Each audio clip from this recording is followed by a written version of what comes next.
Are you looking for a new math curriculum? Well, CTC Math specializes in providing online video tutorials that take a multi-sensory approach to learning.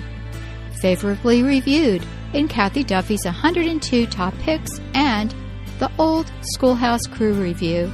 The lessons are short and concise to help your children break down concepts and appreciate math in a whole new way. The lessons are taught the traditional way, not to the test. Each one of the video tutorials is taught by an internationally acclaimed teacher, Pat Murray, who is renowned for teaching math concepts in a simple, easy-to-understand way and in only a few minutes at a time.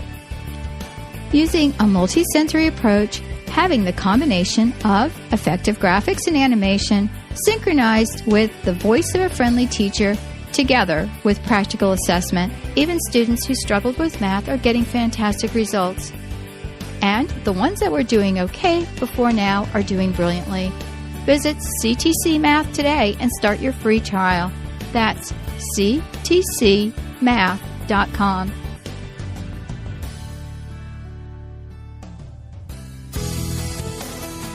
This is a production of the Ultimate Homeschool Radio Network.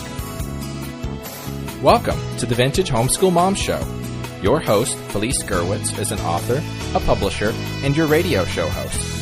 She will encourage, educate, and inspire you with answers to your most pressing questions, from homeschool, marriage, parenting, and much more. Felice loves to equip moms to live a Christian life because every moment counts. Be sure to visit her website at mediaangels.com. And here's your host, Felice Gerwitz. Hey everyone and welcome. This is Felice Gerwitz with an episode of Vintage Homeschool Mom.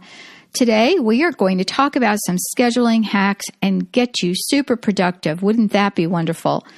Enjoy our sponsors for today's episode. You can check them out at the sponsorship link. And where do you find today's show notes?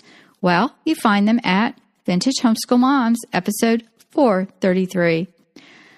Are you busy? Most of us are so busy that we don't even have the time to be more productive. How would you like to have more hours in your day? That's everyone's dream, isn't it? Well, when you're a busy mom, it's important to have a scheduling hack that works, and that goes double for anyone out there who's a homeschooler. I homeschooled for many, many years, and now, even though I have time, and I used to say, gosh, I wonder what I'm going to do when I'm done homeschooling. Well, guess what? I still don't have time. So this episode is for me as much as it is for you, and it reminded me of some things that I used to do all the time, and I'm reclaiming my time back, and I hope you join me in reclaiming your time back as well. All right, so here we go. When you think about scheduling, so many things come to mind. Gosh, where do I start? I need to schedule time to work, to cook, to clean, to shop, to do errands, to do lessons, to work with the kids, to listen to them read. There's so much to do each and every day. And then, of course, when your husband comes home, you need to spend time with him, right? So there are so many different things we do. And even those single moms out there, you still have to have some time where you can just relax and have a few minutes to regroup. Well, that's not normally what happens because we are so overscheduled. One of the best things I ever did was I learned to say this word. Are you ready? The word is no. I learned to say no because people kept thinking, oh my gosh, you're a homeschooler. You have so much time. You're home. You're not working. Well, let me tell you, even if I wasn't homeschooling, it is a lot of work. It's a lot of work to manage a home. And I think someone did the value of what you would have to pay to have all of the things that we moms do at home. And it's an awful lot of money. And so when we do these things, we try to do them as joyfully as we can, but we also realize that there are so many interruptions. And if I could take all of that time with interruptions or time wasted, it would add up to hours and hours each week. Each one of us has problem areas, and I'm not going to list all of the downfalls of trying to schedule and keep to a schedule. One of the biggest downfall that we all have is interruptions, and the way we handle this can help. What do you do with an interruption?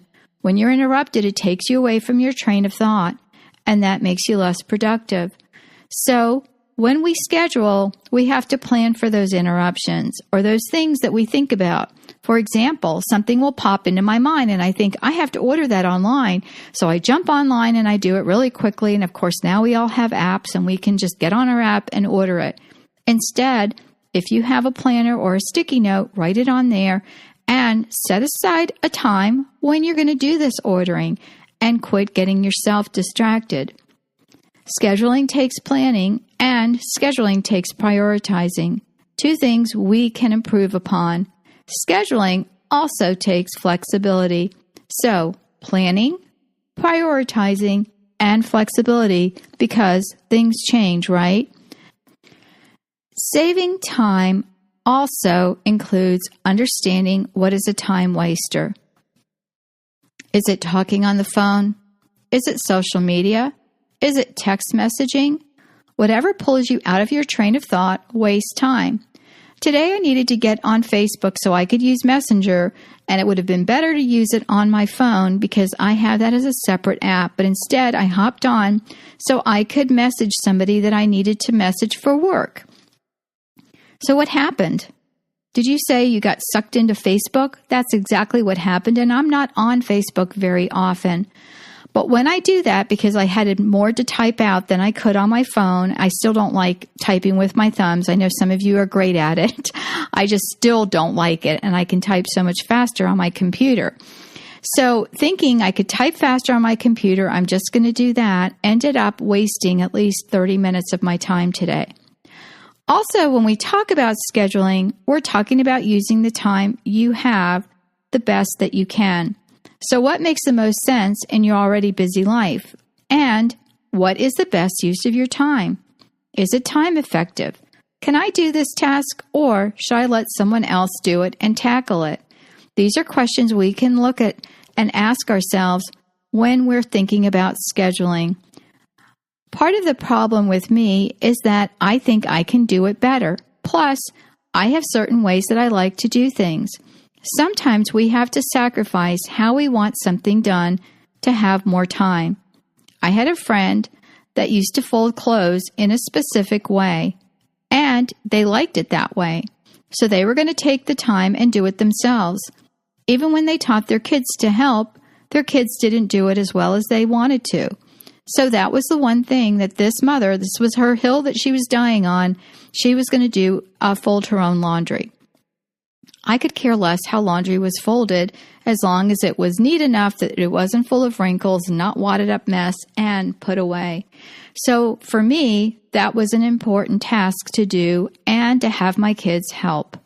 We also did things like folding laundry while I read to the kids. They could sit there and fold their clothes quietly while I read to them. So we multitasked and did two things at one time. We actually scheduled a time to read while we were folding laundry, and that accomplished two things and saved us a lot of time. So look at your projects and let's talk about some scheduling tips that I can give you. When you think of a schedule, you have to have time to plan and to get the most out of your time. But remember, life happens, and a lot of times we can schedule things that may or may not actually take place. So the first thing is schedule a time to schedule. If you are a weekly planner, you need to have time when you're scheduling. When is that? Is it Sunday night before Monday? No, that's disappointing and it is stressful. Planning should be at the very last day of the week, on a Friday, so that you can put it away and not even think about it the whole weekend. Have that to relax with your family and do the things you want to do, and then schedule your week schedule on Friday for the next week. A lot of times, especially with homeschool moms, we leave some times on Fridays to do something that we want to do with our family, or that can be catch-up day. I'll talk more about that in a minute. So we're going to schedule time to schedule, and if we're too busy to even stop and plan, we're never going to get anything done. For me, I love planning months ahead of time, and that gives me such a sense of accomplishment. If you can trade off with someone to watch the kids or hire a babysitter if you have little ones, you will be really happy to be able to sit there and plan out, your month or even 2 months. Uninterrupted planning time can really help. For example, if you're going to work on scheduling household chores or homeschool days, you're going to want to schedule a longer period of time. Remember, you can be overscheduled and leave time for flexibility. And also remember the no word. Don't get sucked into doing jobs and chores for other people or other, things that you are part of. There's plenty of time to volunteer, let me tell you, when you are no longer homeschooling. Number 2, schedule out-of-the-house trips. By planning trips in one day, you can schedule and save so much time. You can do errands in order. One time I had about 5 errands to run, and I was running all over town, and finally I just stopped and thought if I had started at the furthest location, I could have very easily come back home at the end, and I would have saved so much time. So sometimes you have to prioritize, like, for example, are you going to go do a bank deposit? So we have businesses, and we can't do, taking a picture of a check and depositing it, which I think is the coolest thing. But you can do that for personal. So a lot of times if you're depositing a check or, you're checking your account online, you want to set up times when you do this and not just when you're panicking and going, okay, did I remember to set up overdraft protection or did I move money over to my checking account or whatever that is. So you're going to prioritize your errands in the order of most importance as well as location and do them on one day. Some families leave Friday open for catch-up days or to schedule a field trip or something fun to do. And remember, Fridays can also be the day that you're planning the week ahead if you're doing it week by week.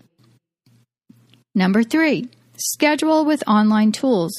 Do you pay bills online or shop? When do you do these things? Again, if you want to do them, schedule a time to do it and quit jumping online whenever a thought pops in your head. And you know what? This will also save you money. If you can set up auto payments, this is also a huge savings. And it is wonderful that you don't have to worry about paying bills. I have a spreadsheet I use on Google Docs, and I look at it at least one time a week for 5 to 10 minutes to make sure payments are being made. Because I found even setting up auto payments, sometimes they're not made. So what I do is I set up alerts, and when something is auto paid, I get an alert. You can even do that with a checking account. If something is auto debited from your account, you can set up an alert, and you can get that also as a text message. So it is a huge time saver. Number 4, and this is my favorite, block time. This has been a lifesaver for me because knowing when you're going to do a task tremendously helps and cuts down on the actual time to do a project or a task. So I block times for answering emails and grocery shopping, even if I'm shopping online, and other tasks that can be done in increments of, wait for it, 15 minutes.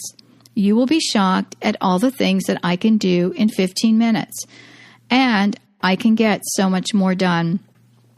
I also block time for mega cooking.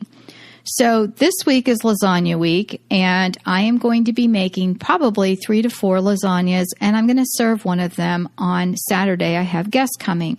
So if you can double, triple, or even quadruple a recipe, you make the big mess one time, and then you've got meals for, a month or so ahead. And these are ways that you can schedule your time in a way that's most useful, using that block time. Of course, it's going to take me longer than 15 minutes to cook, but that just gives you an idea of how you can set up these times. Also, schedule a break. For example, exercise or reading time with your kids or even without your kids. I found that if I have something to look forward to, I am more productive. You'll feel better, and while I didn't think I had time for a break, especially as a homeschool mom, it was amazing that if I could just have a few minutes, it was invigorating for me, and then I could get started again. So here are the 5 things, and I'm going to go through them again really quickly. The first is make sure you have time to schedule. So schedule time to schedule. Number 2, schedule out-of-the-house trips. Either schedule them by prioritizing them or by location. and try to do it only one day a week. You can even schedule things if you have a dentist appointment. That can be when you're scheduling something else that you're doing. Number 3, schedule using online tools by bill paying or even shopping. Number 4, block time of when you're going to do different events and block those times off. And number 5, be sure to block time scheduling a break. You will be so much more productive if you have a break. For years, my husband was after me to exercise because he loves exercising. And so finally, he said, you'll be more productive if you do that. And I found that I actually was, but it took me many years to agree to start exercising. I even have some podcasts on exercising to make myself do it, and you guys were my accountability partners. And that's another thing. If you need an accountability partner, find somebody who will look at your schedule and maybe help you tweak it. It can be a spouse or a friend or, even a neighbor. Just, get it going and get it done. So I hope this gives you ideas for ways that you can increase your productivity by smart scheduling. And one last word.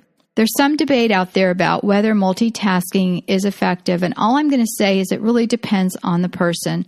For some people, it works fine, and for others, it just doesn't, and it can disrupt their concentration. So think about this when you schedule and work on ways that will enhance your productivity, and scheduling is just one way to do it. Take care, everyone, and please enjoy our sponsors for today's episode, and check out episode 433, Scheduling Hacks. That link is at vintagehomeschoolmoms.com, and you can grab all the show notes for today's episode. Take care, God bless, and I will talk to you soon. Bye-bye. Thanks for tuning in to the Vintage Homeschool Mom Show. Visit Felice at MediaAngels.com and thevintagehomeschoolmoms.com. Vintage Homeschool Moms is a production of the Ultimate Homeschool Radio Network.